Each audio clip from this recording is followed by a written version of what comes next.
been talking about Malta, the architecture, and this is just a little follow-up. So I like Valletta immensely, and I remember Valletta from the 70s, and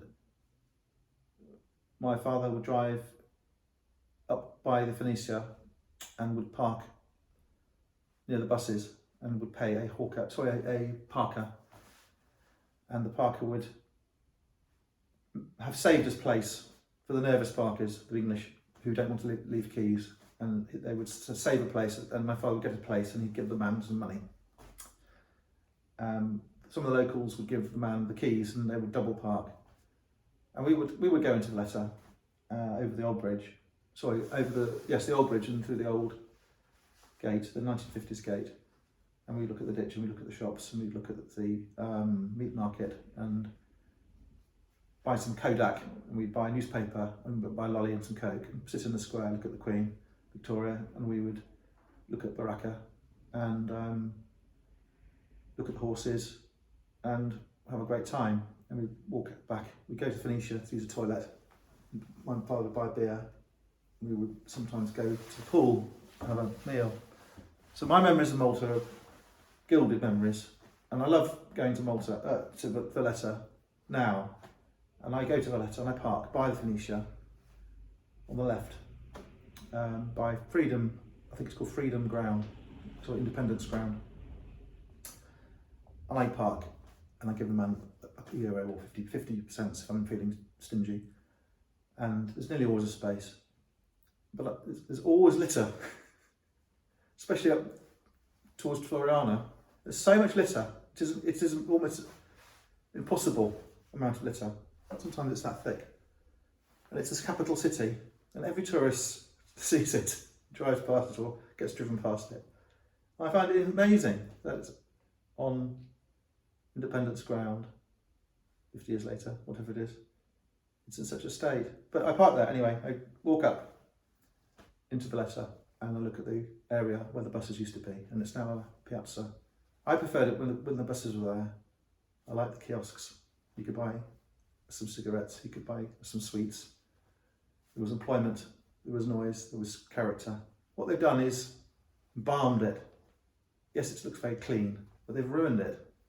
They put this imported stone down, I think it's imported stone, with the lights in it, which don't work, and the windows to look into the historical caverns.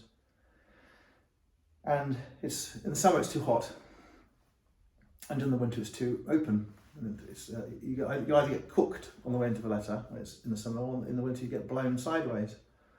So I notice also there's all of the trees have gone as well.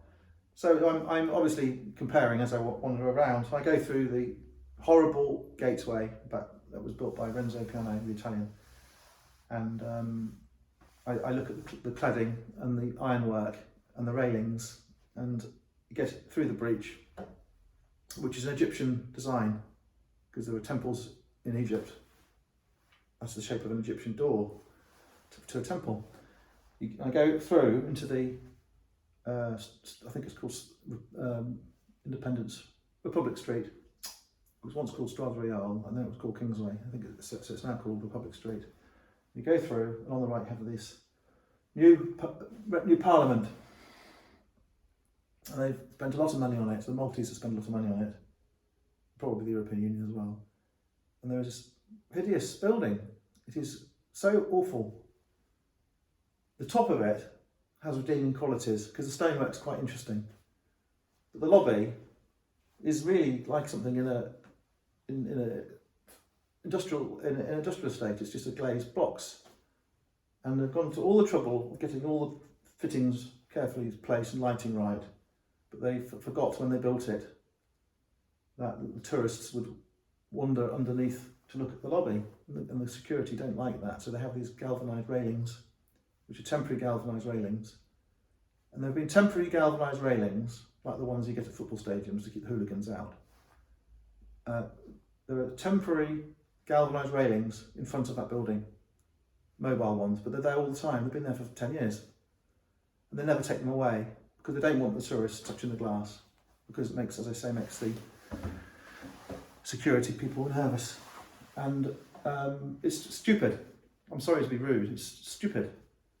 They've spent millions on a building, yet there is this problem, aesthetic problem at the front. So I'm obviously going back thinking, what was it like? What's it like? What next? I think Valletta's fantastic. But all the good things about Valletta are the things that were done in history. There's nothing been done recently that makes Valletta good. The new War Museum is worth a visit. I went to that last year.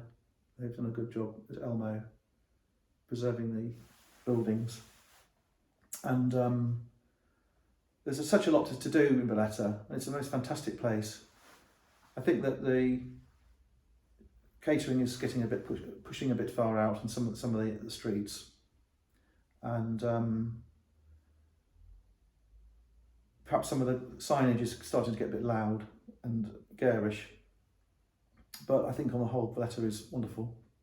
Such a lovely mood there. So just a chat really, just mentioning these comments. Thank you.